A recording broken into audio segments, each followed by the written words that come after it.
Alright, welcome LEGO fans to our final price comparisons video here on Bilbo Rico 9's channel. And today we have for you the final tally. The biggest sets for both the Lord of the Rings and the Hobbit waves all put together. Now actually I take that back. These are the most expensive LTR and Hobbit LEGO sets put together. But they're not the biggest, surprisingly. We'll get into that more in a little bit. But just to tell you, we do have all the cheaper sets on here already in our on other price comparison videos. We had a 0 to 15 range, 16 to 30, 31 to 50, and 61 to 80, I believe. Somewhere around there. So I believe this is the $81 plus video. So any more Lord of the Rings and Hobbit sets that come out that are over $81 will be in this video. And those will be updates. So if you know of any large sets that are not on this video at this time, well, chances are I've probably made an update or in the process of making the update, and it'll be on here soon.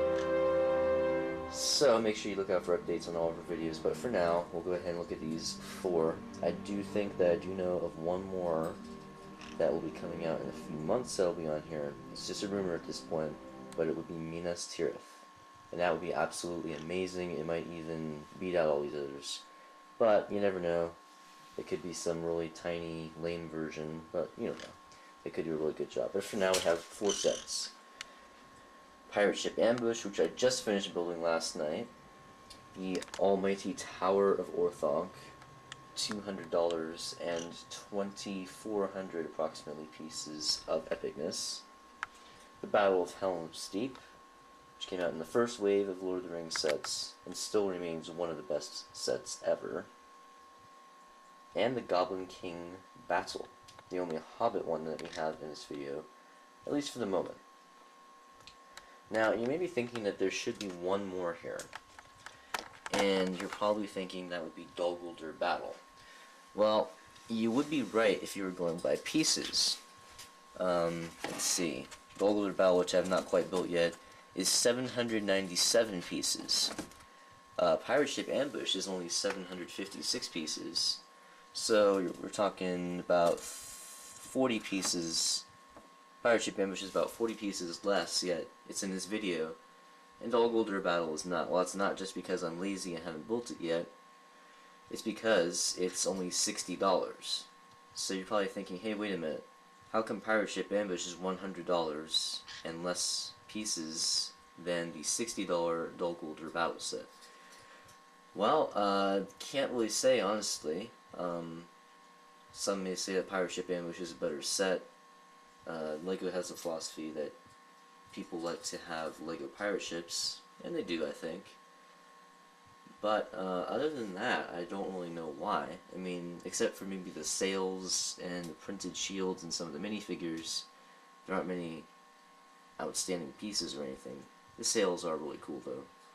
And it's a nice looking set. It's probably a good conversation starter. Dol Guldur Battle maybe not so much. But this one should have been less. And some might even say a Dol Guldur Battle could have gone for a little more. I don't for sure. I think it was a great price, $60. Can't really beat that for 797 pieces, 3 exclusive minifigures, one of them being Azog the Defiler, who won on our top 10 minifigures video, which should be on here by now. And I did just give the number 1 minifigure away, but make sure you check out that video. So, Dol Guldur Battle, great deal. I haven't built it yet, but when I do, I'll be updating the video before this one, I think, or maybe even the one before that. Even though it's more pieces. So, interesting fact there. So, Pirate Ship Ambush is 756 pieces. Tower of Orthanc was about 2,350 pieces, somewhere around there. I know it was 2,300 odd pieces. Battle of Helm's Deep, I want to say was approximately 1,360 pieces, somewhere around in there. And the Goblin King Battle, somewhere in the late 700s, early 800s range.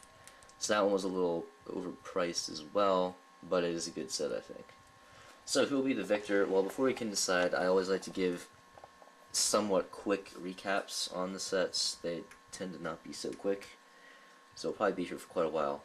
But if you have seen the reviews, which I recommend that you watch those, then you might want to skip this part because the reviews are much more detailed and a lot better, because most of the time Andrew 19, Andrew 30, and Fan of a Second are with us, or at least one of them is.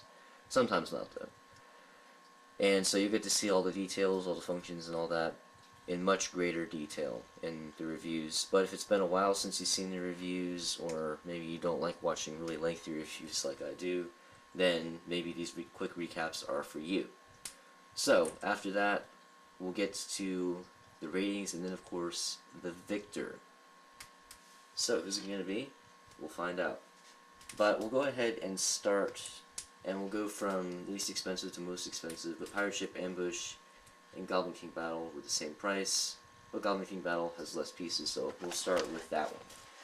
As I said, it's the only Hobbit set in this video. The other three are Lord of the Rings themed sets. So Lord of the Rings sets, as you can see, tend to be a little more expensive. My theory on that would be that The Hobbit is a little more kid-friendly, if you will. Lord of the Rings is geared definitely more towards adults, AFOLs. So I think that's probably why they're a bit more expensive, but not all the time. But I do tend to spot better deals on the Hobbit sets than the Lord of the Rings sets. So, Goblin King Battle. We'll go ahead and look at the minifigures real quick.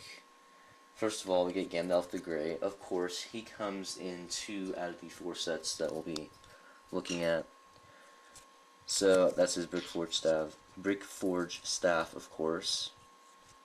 And this is, I believe, this is the only set where he comes with Glamdring, although it doesn't look like Glamdring. So you know what he looks like. I'm not going to bother tearing it apart. If you really want to see that, then check out the review.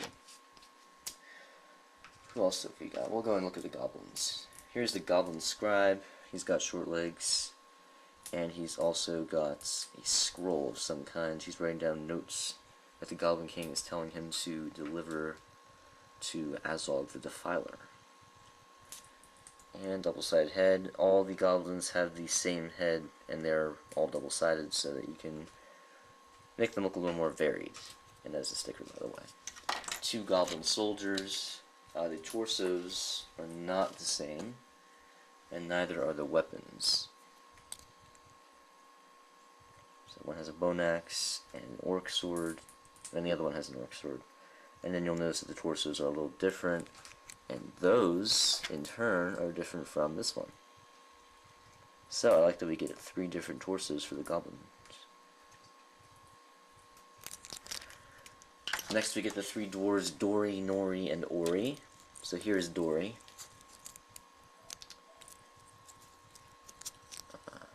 He comes with bolas. That's what these are called. It's not a flail, it's bolas. There should be 3 of them, but of course they'd be kind of difficult to make in Lego form. And then here is his short sword. Dori, I think, is one of the best designed dwarves in Lego form. I like the hairpiece. And they did a fairly good job on the weapon, considering. But the hairpiece is very detailed. Of course, double-sided face, as always. And Nori, another one of my favorites. Three mohawks and 3 beards. There's his face without the beard. And he can be happy for the unexpected gathering if you have that set. And, whoops. Some printing there. And finally we get Ori. One thing I don't like about Ori is that we did not get some kind of Lego slingshot, except for that right there. Instead he comes with an axe, even though I never ever see him use an axe in any of the movies so far. Maybe in the 3rd movie he will. And the final, well, it's not a minifigure, it's called the big figure. Someone told me that in the comments. I used to call them macro figures, but someone told me the proper term is big fig. so I'll be using that term from now on. And he's pretty cool. Not quite as cool as the Cave Troll, I don't think, as you learned in my minifigure showdown episode of Cave Troll versus Great Goblin. And then, of course, he can move the arms. Comes with his staff. He can also hold the minifigure. I'm not going to bother showing that, though. You can check that out in the review. He's quite angry there. Even though most of the time he has a smug smile on his face. So we get, oh, you can also get this little torch here. We get 4 main sections. This was a controversy when the set came out. They didn't like that most people don't like that you cannot connect the 4 sections of the set. Doesn't really bother me. Allows for some more customability without having to take apart all those Technic pins. Because that can get a little, shall we say, breakable sometimes. So the smallest section, and anything you see that you think, maybe that's printed, no it's not, it's almost certainly a sticker. I'm running out of film. I'm going to split this up over 2 film canisters. Comes with a wheel here, that's about it though. Next section, anything once again that you see is a sticker. And we do get a nice little swivel catapult here. That spear should not be there. This set is definitely not exactly the way it came, but it's similar. And of course you can fire the catapult if you choose to do so. Next up, well, I'm going to show you this one, I guess. Largest section has 3 functions on here. Whoops, happens all the time. Gandalf falling off the Tower of Orthanc. Anyway, you get 3 functions here. The first one is the collapsing ladder, because of this, and this.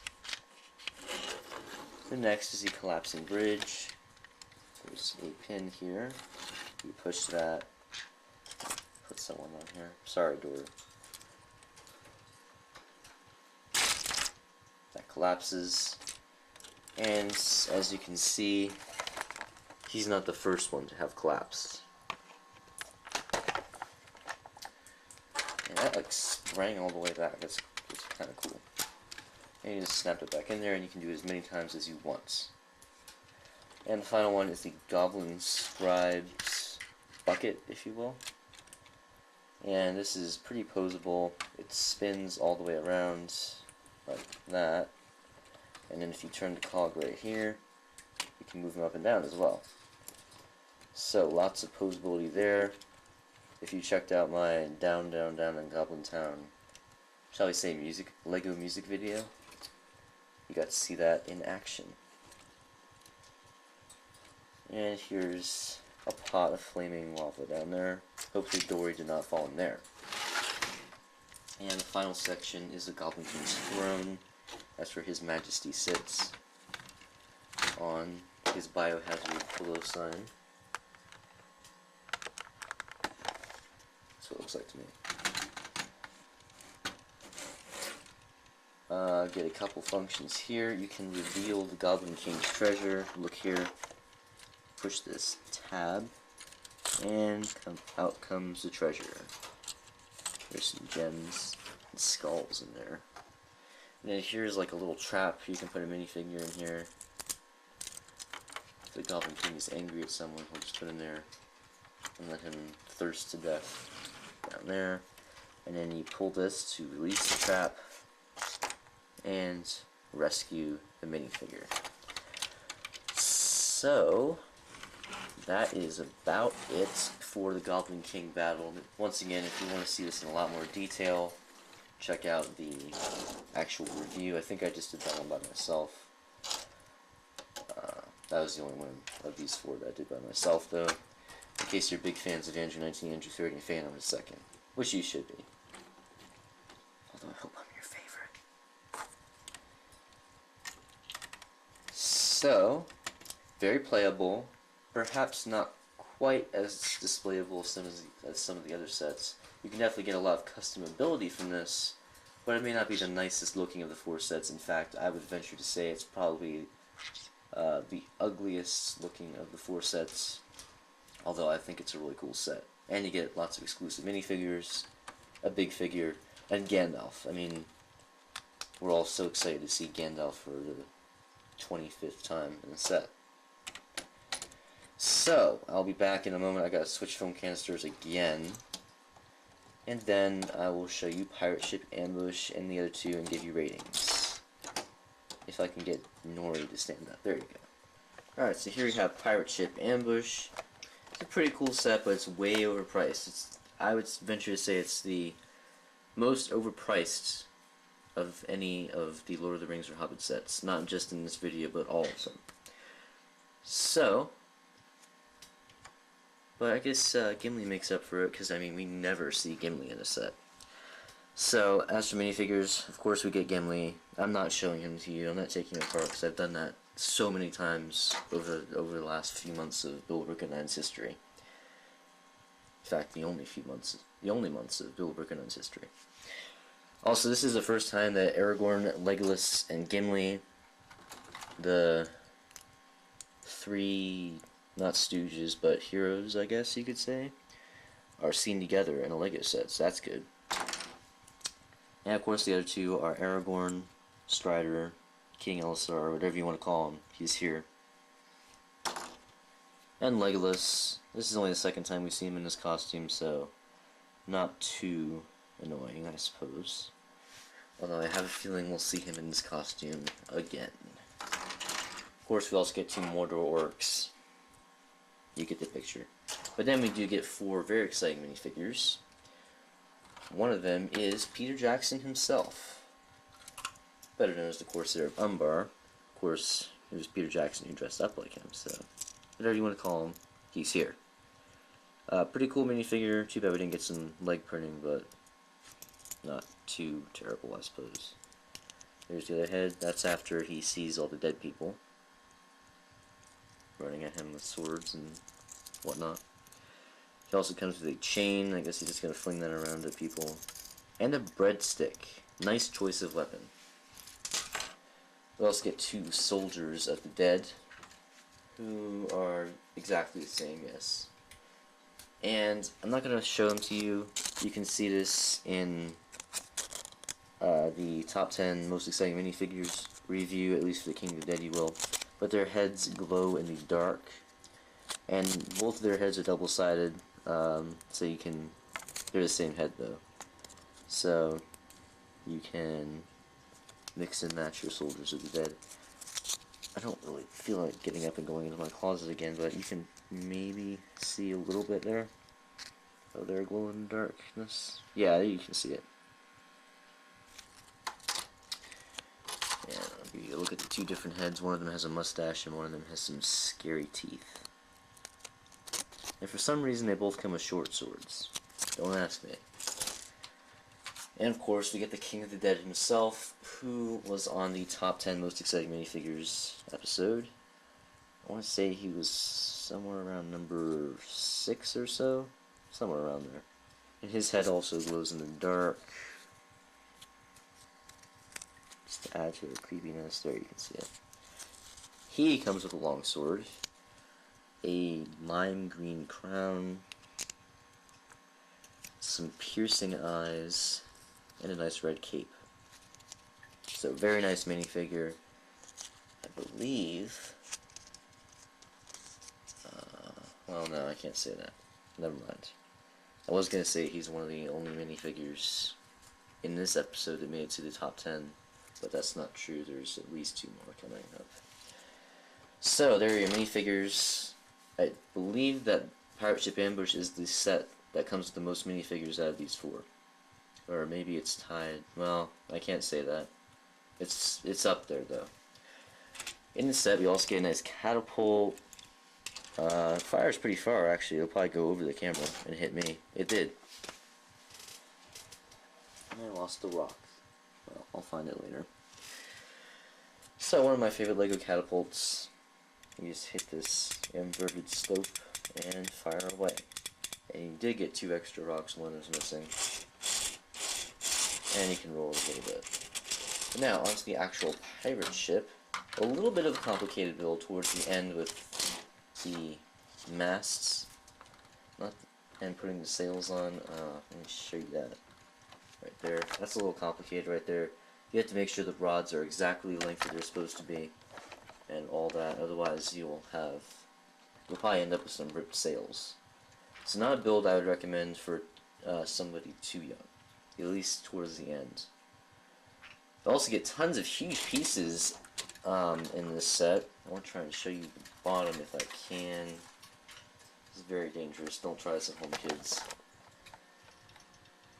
But those are really huge pieces on the bottom there. The whole hull of the ship is made up of about 4 or 5 huge pieces, which I failed to mention in the actual review because I hadn't actually built this set at that time and wasn't really aware of that. Okay, let me set her down. Comes with a very nice battering ram at the front, so you can destroy other ships and the people on them. You can move this to move the sail, the front sail, somewhat. You also get about 12 to 15 of these printed shields. Those are not stickers. There's some more on the other side there, and even more down there. So that's a nice feature, one of my favorite features. Here's one of the only functions of the set. You can twist this, and out come the anchors, which are actually axes. And it goes down about that far. Yeah, it's about as far as it goes down. So if you're displaying this, I would recommend putting those out. Helps display a function, and it shows that it's docking at Minas Tirith. And if it's true that we are getting a Minas Tirith set and then a Fell Beast Showdown, Witch King Showdown, I'm sorry. If we get those two, this set is going to go great with that. So I'm really hoping that those are not just rumors, because those are sets I'm really going to want. And I'll make an awesome Battle of Pelennor Fields display. Anyway, getting ahead of myself. Here's a weapons rack. Get 2 spears, a key to the prison, which we'll see here in a moment, and it's this crossbow, that's what it's called. And you do get 2 more crossbows, which you'll see momentarily. We get like some large metal shards throughout the ship. These were actually used as dragon wings at one point, obviously in a different color. Here is some kind of ballista crossbow mechanism. Not my favorite foot missile style, but it's okay. And there's another one on the other side there, right there.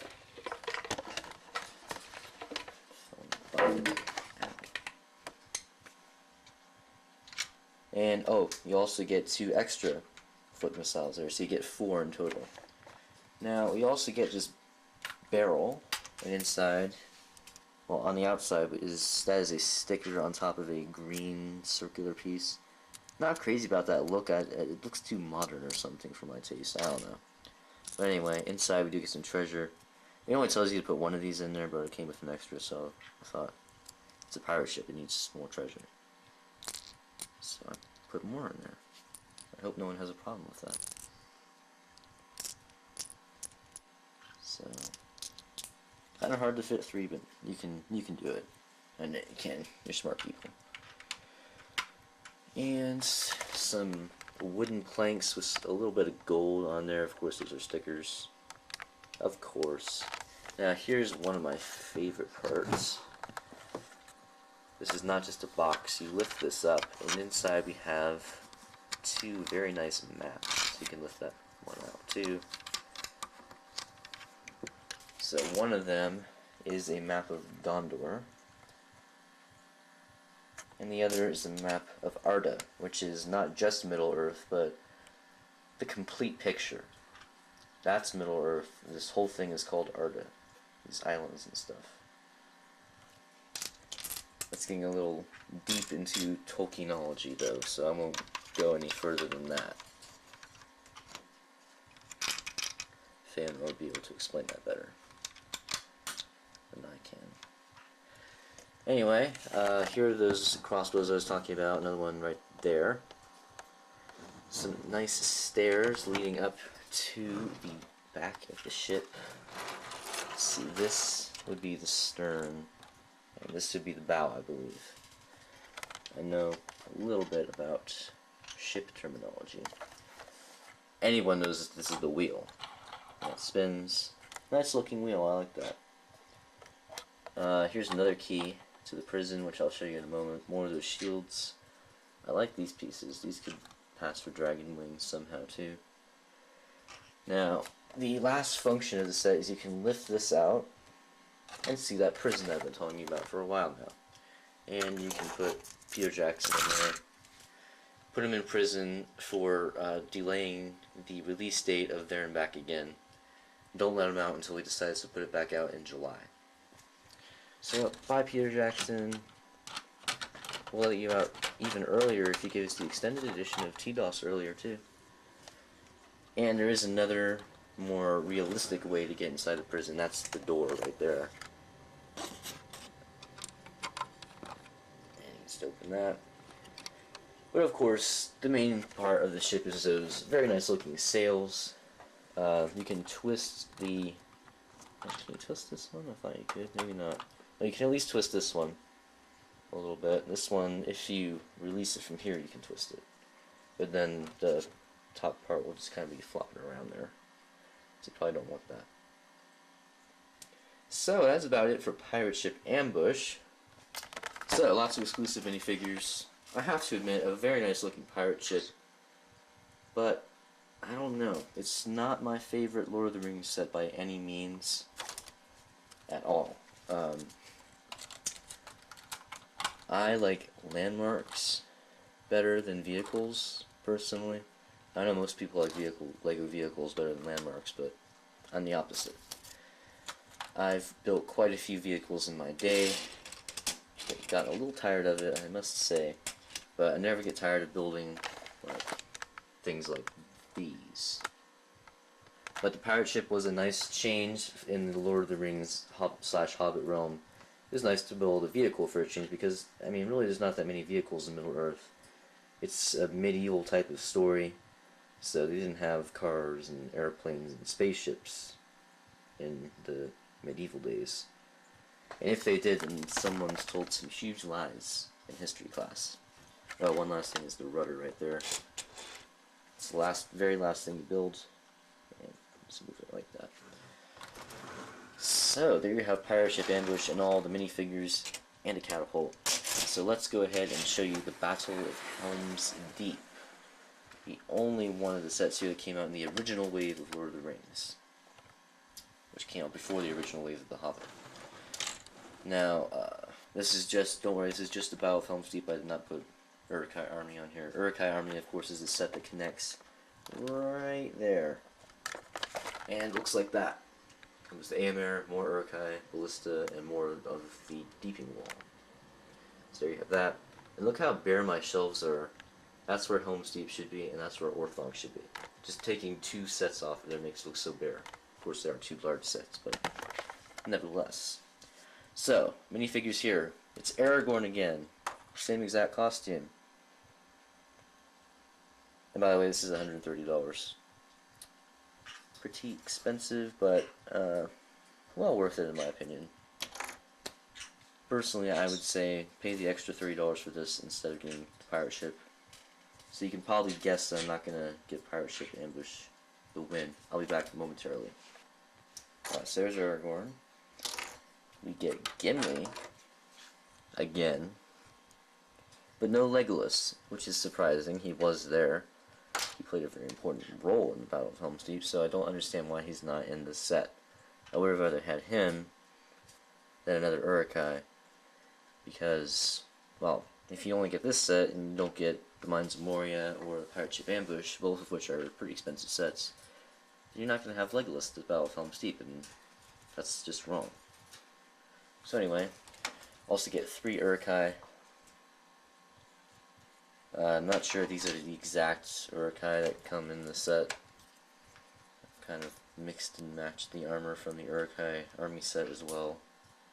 And even lost a weapon and a piece of armor here and there. But you get the picture. 3 generic Uruk-hai. Oh, and then you also get Berserker Uruk-hai, who is exclusive to the set. He has a nice torch, so that he can blow things up. And some face paint there. Not a whole lot back printing though. And oh, we do get 2 very exciting minifigures. One of them is riding out into the fray right now, and that is King Theoden on top of his horse. You get one horse in the set. King Theoden won is the number 3 top most exciting minifigures ever to date. So that's saying a lot. It's mostly because of his helmet, armor, shield, and then torso printing, which I will go ahead and show you because it's very nice.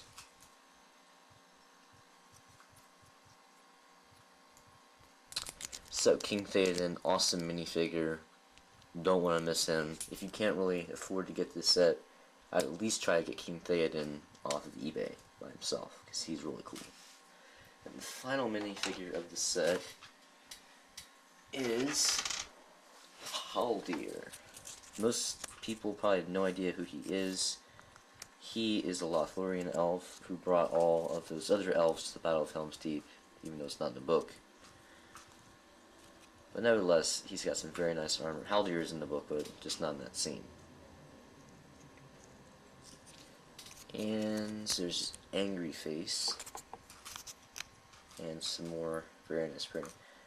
He, I suppose, could have made it close at least to the top 10 most exciting minifigures. But there's more exciting minifigures than him. So there's all your minifigures. As for the rest of the set, they do get a nice Uruk-hai Siege ladder. So you can just prop it up there anywhere along the deeping wall, pretty much, on the other side as well.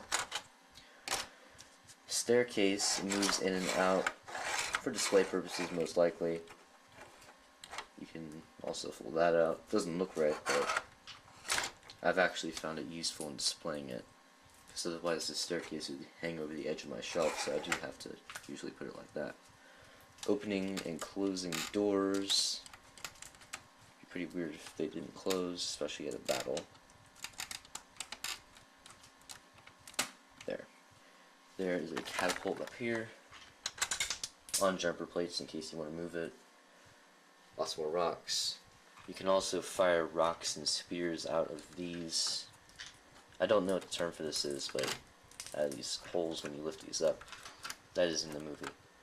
You actually get to see Peter Jackson hurling the spear out of there. Some nice Rohan flags. Very nice architectural design with some moss green bricks and the new profile bricks. The actual Hornburg Tower there. And there's where Gimli blows the horn. And as for functions, trying to speed this along a little bit. It's taking quite a while. Here's the Gimli catapult, as you remember from the movie, pretty famous scene. You'll have to toss me. Don't tell the elf. And kaboom! You fire him away. And what I find fun to do is just set like an Uruk-hai or two here loosely. Don't really attach them to the studs, at least not all the way. Then do the Gimli catapult, and hopefully this will work. There you go. Worked perfectly. So then, here's like the only loose section of Helm's Deep. And you can connect it if you want to, it just won't be accurate. There's a drawbridge here as well. Inside is a nice Rohan flag. A couple of weapons racks. There should be a sword or two there, but those are missing. There's where King Theoden would sit to eat his royal meal. And there's another connection point there. And a rat. So there's just about one, well, let me go and show you the inside. Not a whole lot in here.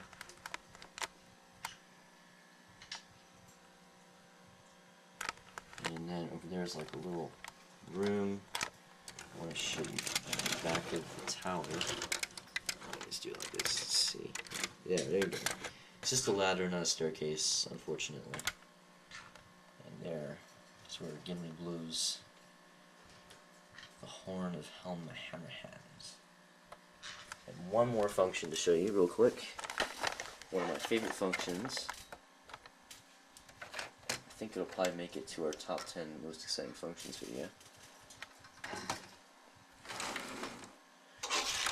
And that's where the Berserker uses this bomb right here to blow up the deeping wall. And I'm going to try to do this real quick. No, I'm going to put Haldir up here. Sorry, Haldir. But boom. That's how it's supposed to fall apart. Doesn't always work quite as well as it should, but it's still a pretty fun function. I guess that's what it's called, a function, though. And it should actually be in the center of the deeping wall, so I would recommend, if you have the money, to get about 3 Uruk-hai army sets. Take this out, put one of those sections there, then this one, and then 2 more Uruk-hai army sections. And then you'll have the real Helm's Deep. I probably will not be doing that because I want to save up for more sets, different sets, but if you really want to, go ahead and do that. It would look amazing, I think. And if you check out, I think it's just the T-Falls Helm's Deep video, I think you actually get to see at least 2 Uruk-hai army wall sections there. I don't think it's 3, but 2. So you get to see that. But anyway, that's about it for Helm's Deep. I don't think I'm forgetting anything else. At least nothing that important. But as I said, for a much more detailed view, check out the actual review. And finally, well, I guess not, $70 more expensive, we have the Tower of Orthanc in its obsidian colored glory. So where to begin? Well, I guess the minifigures. We get a surprising lack of minifigures.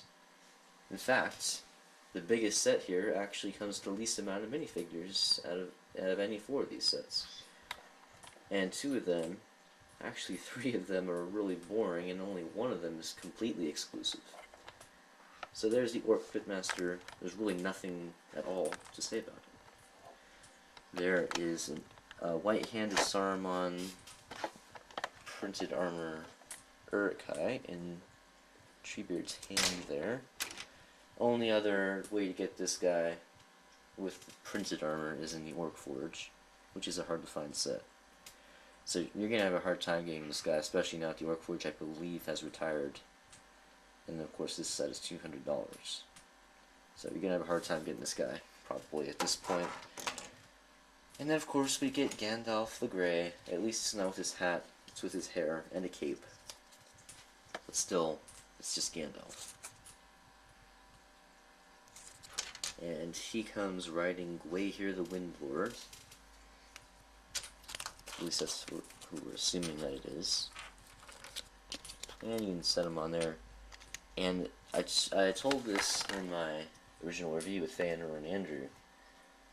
Really neat display tip. It's bound to fall down at least a few dozen times in your lifetime, but just stick the tail feathers in one of these crooks near the top here, right there, and voila, you have an awesome looking display that from certain angles actually looks like it's flying. So I have to say I'm kind of proud of myself for finding that. I think it's pretty cool. Maybe LEGO included that option and just didn't advertise it. Never know. But if you bump it or anything, it will fall down. That's happened to me plenty of times, I'll tell you. Next up is Saruman the White. Saruman of many colors. Saruman the Ring Bearer, I think. He has a lot of names, we'll just say that. Now, Saruman himself is not exclusive, but in this costume, at least part of it, he is.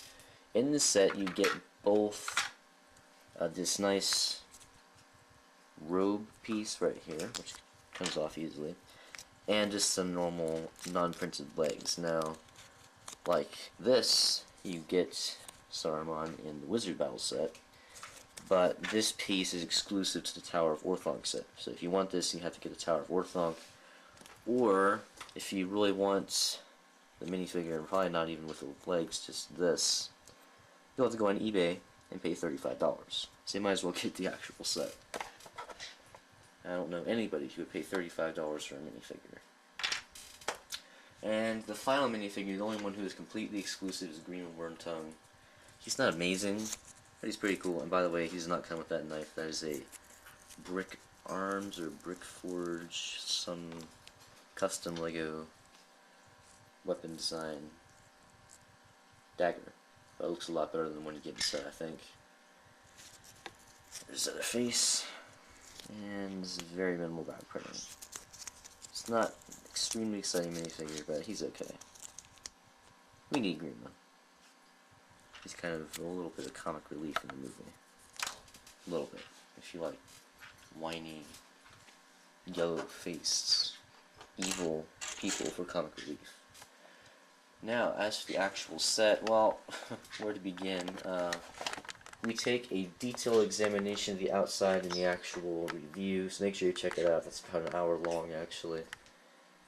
But Feanor and Andrew and I give you lots of LTR background info in that review, as well as humor, size comparisons, all kinds of stuff.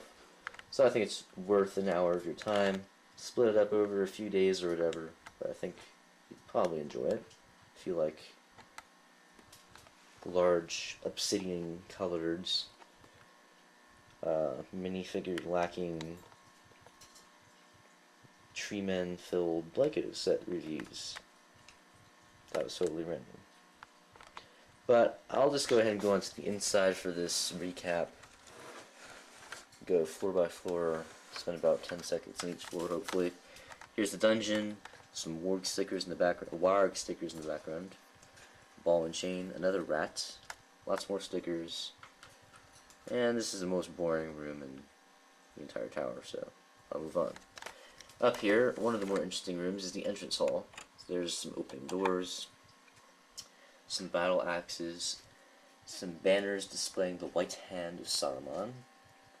There's a minifigure statue there. Here is another one of Saruman's symbols, I believe, or it could just be something Lego made up. But in any case, if Saruman has an unwelcome visitor, he can dispose of them. Whoops. Well, I guess it's not going to be Grima. Maybe Saruman will dispose of himself. How about that?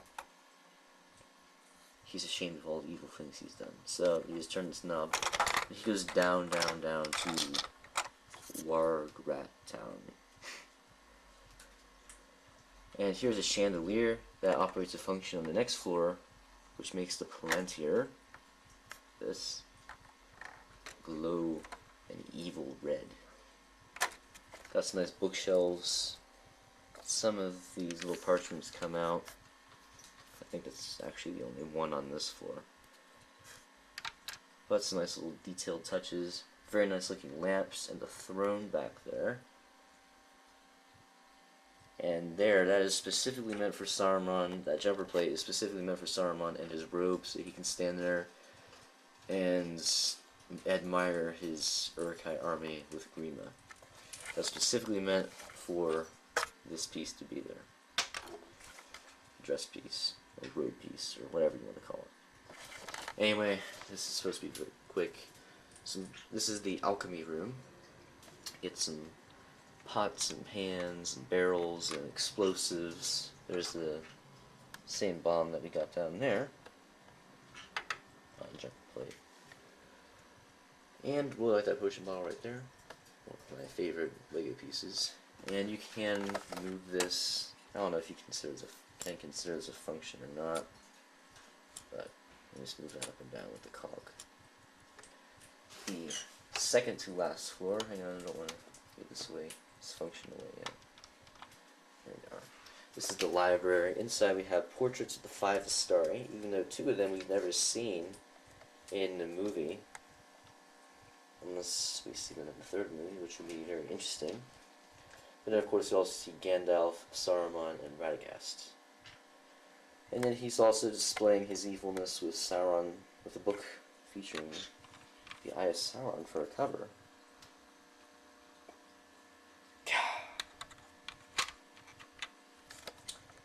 A nice parchment with the Ring of Barahir. If I know, I'll tell you what the ring bar here it is in the actual review.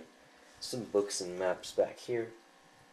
But of course, we show these all to you much better in the review. Now, to get to the 5th floor, you need to activate this function, because this is Saruman's secret trophy room. So you bring the ladder down, climb up here. And up here we have some more of that printed by-hand Saruman armor.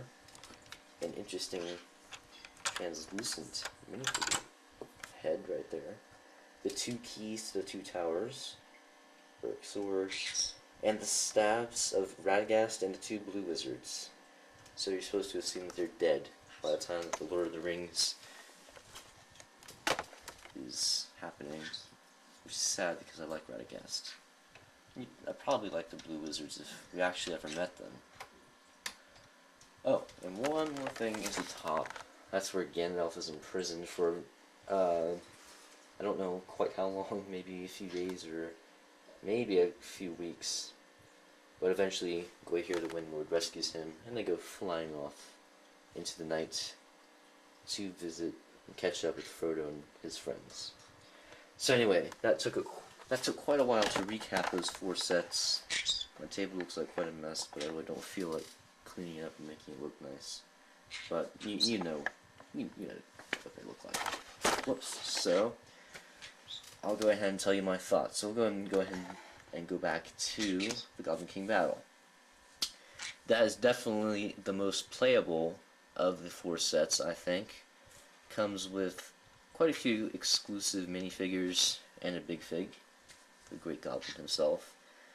What I would consider to be 5 interesting functions: the ladder, the bridge, the Goblin Scribe, and I'm running out of film again, oh my gosh, I really gotta hurry this up. The flinging trap, catapult, and the treasure. So that's like 5 or 6 functions. Kind of displayable because you can switch those around, but it's not the nicest looking of the 4 sets. In fact, it's probably the least nice looking of the 4 sets. So, if you want play, get the set. Otherwise, pick one of the other 3. Pirate Ship Ambush. Pretty good for display, I would say. Somewhat lacking for play. And in build, it's pretty good. It's just the price that's really gonna bite it in the backside, because I can already tell you I'm not gonna give it to it, mostly because of that price. And even though you get exclusive minifigures, it's very nice looking. I'd say it's more of a set for A-Falls instead of A-Falls and T-Falls instead of the C or K-Falls. Battle of Helm's Deep is kind of the middle grounds. You get some play with the collapsing deeping wall and the Gimli firing thing and the catapults and all that. So you get the play, but then you also get a very nice looking display. It's a little small, but not to the point where it's ridiculous. So, very nice set, and it may win. But of course you still have to look at the Tower of Orthanc. I'm going to go ahead and tell you that I'm not going to give it to the Tower of Orthanc, because it's kind of unfair, because the Tower of Orthanc is so incredibly epic, and it's so much more expensive, so it kind of doesn't really count, but I wanted to include it in this video anyway. So it definitely beats the other 3 sets. I mean, I think just about I would think of just about anyone who was sat down at my table right now and I said, which of these 4 sets do you want, would pick the Tower of Orthanc. If only because it's the most expensive, and if they won $200 fast, they could sell it. If I gave them the box and instruction manuals and they sealed it up and made it look perfect. So I'm not going to go to the Tower of Orthanc. Even if I did bring it down to the other 3 sets level, it may still not win, because it's great for display and build, but it's so lacking in playability. So I don't even know if it would win there. So that brings us down to the Goblin King battle, Pirate Ship Ambush, and the Battle of Helm's Deep. I'm also not going to give it to Pirate Ship Ambush because of the absolutely ridiculous price of it. It should have been at least $20 less. Preferably $30 less, in my opinion. Then, it may have won, because the exclusive minifigures and very nice display options you can get with that. But because of the price, it's not going to win. So, it's out of the picture. So now we're down to the Goblin King battle and the Battle of Helm's Deep. I'm going to go ahead and tell you that the Battle of Helm's Deep wins. So give a hand for the Battle of Helm's Deep. But the Goblin King battle could claim victory if you're buying for Sea Falls. If you're buying for Sea Falls, I would definitely recommend the Goblin King battle instead, unless they really unless they're much more into Lord of the Rings than they are The Hobbit, because it's so much more playable. You get more varied minifigures. You get like 4 Uruk-hai in the Battle of Helm's Deep. You do get 4 goblins over here as well, but they're all a little different. They're more different than the Uruk-hai are. And you also get 3 dwarves, and who doesn't like Ori? I think kids are going to like Ori. And then Gandalf, too. I mean, Gandalf is amazing, even though he comes in 30 sets, it feels like. But if you're buying for T-Falls or A-Falls, I would definitely say the Battle of Helm's Deep. It's got a little bit of play there, but extremely awesome for display and build. It's a fun build. And if you can get Uruk-hai Army to go with it, well then it's even better, because then you have Éomer who can ride into the fray. You also get an Uruk-hai weapon, Rohan Soldier, and more Leaping Wall. So, Battle of Helm's Deep is the victor. But, will it remain the victor?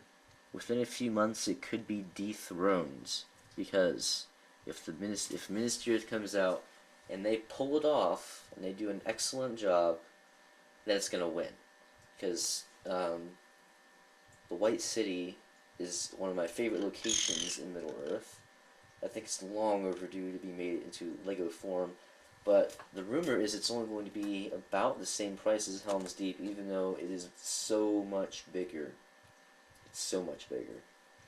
But now if they made some add-on sets like the Uruk-hai Army and this, then they could probably pull it off. They are going to definitely make Witch King Showdown, so if they did not just include the Fell Beast and the Witch King and all that, but also a little bit of Minas Tirith to connect to the main set, then I think they could pull it off. And in that case, Minas Tirith would win. But you'll have to wait a few months, or you may have to wait forever if the rumors are indeed just rumors. But hopefully you won't have to wait a few months to see what happens. And there'll also be many more updates because of the other sets that are coming out that'll be cheaper. You can also expect an update much sooner. Dol Guldur Battle. Once I finish building that, I'll be doing an update on that. Will it dethrone, what's set 1 in that category? I can't exactly remember the category. If I remembered the category, I would remember what won.